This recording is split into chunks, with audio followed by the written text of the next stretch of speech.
Hello everyone, আজ যে রেসিপিটা তোমাদের সঙ্গে শেয়ার করব সেটা তৈরি করতে গেলে প্রথমে কি করতে হবে বলো তো। প্রথমে আলুগুলোকে একটু কাঁটা চামচ দিয়ে ছিদ্র করে নিতে হবে।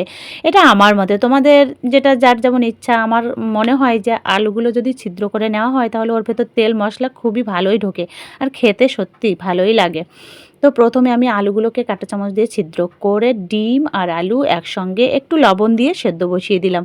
আর এদিকে আমি যেভাবে করে থাকি সবগুলো একসঙ্গে, মানে যেগুলো রেসিপিতে লাগবে সব কিছু একসঙ্গে গুছিয়ে নিয়েছি।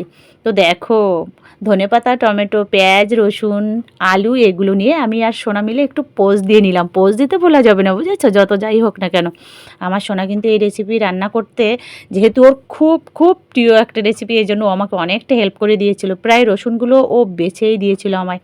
তো প্রথমে আমি সব কিছু একসঙ্গে নিয়ে একে একে সব কিছু গুছিয়ে নিচ্ছি, ধুয়ে মুছে পরিষ্কার করে নিচ্ছি। আর সোনার স্টাইল দেখো, এভাবে ওভাবে গড়িয়ে বসে, মানে ওর মতো করে ও বসে আমাকে একটু হেল্প করে দিচ্ছে। পেঁয়াজ কাটতে কাটতে দেখো আমার মনটা কত নরম, পুরো চোখ দিয়ে জল বেরিয়ে গেছে।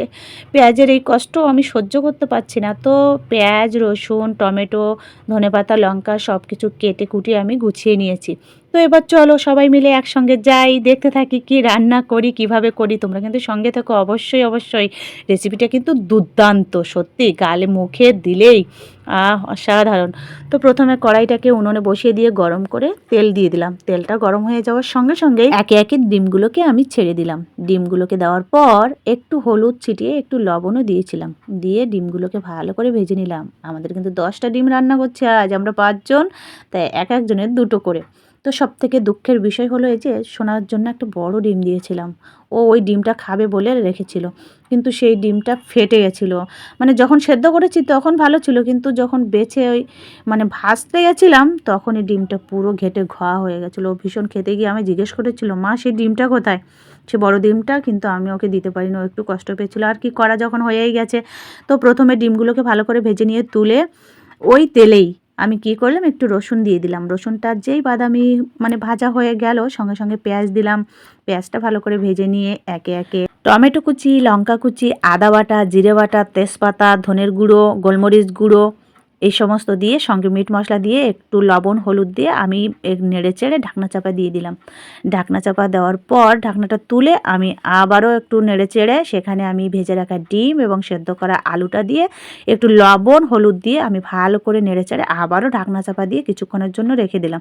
তো এখানে একটা কথা বলি বন্ধুরা, যে তোমরা যখন এটা করবে, মানে এই কষাবে ডিম আর আলুটা, তখন একটু হালকা আঁচে এটাকে 10 থেকে 15 মিনিট ভালো করে কষিয়ে নেবে।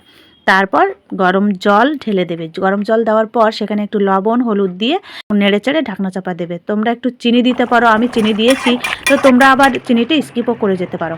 তো এখানে একটা কথা বলি, যে এই যে আমি রান্নাটা করছি এটার নামকরণ কিন্তু তোমরাই করবে, যে এটা কি ডিম কষা না আলু দিয়ে ডিমের ঝোল নাকি আলুর দম, কি বলবে সেটা শুধুমাত্র তোমাদের ওপর ছেড়ে দিলাম। রান্নাটায় যদি আমি শুকনো লঙ্কা ব্যবহার করতাম বা গুঁড়ো ব্যবহার করতাম তাহলে কালারটা কিন্তু দুর্দান্ত আসতো, কিন্তু আমি এই শুকনো লঙ্কা বা লঙ্কার গুঁড়ো আমার একদমই পছন্দ নয়।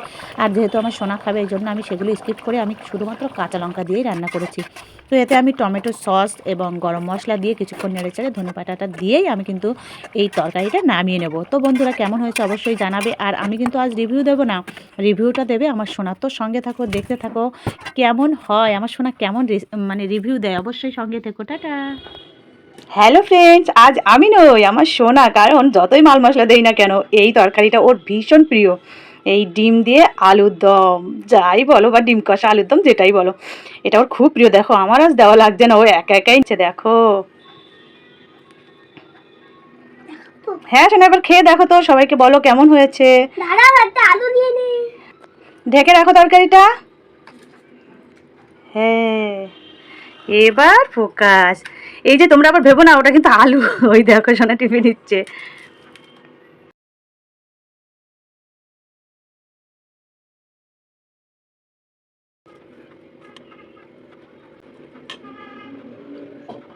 দারুণ, তাই খুব সুন্দর হয়েছে। তাই আর একটু দেবো।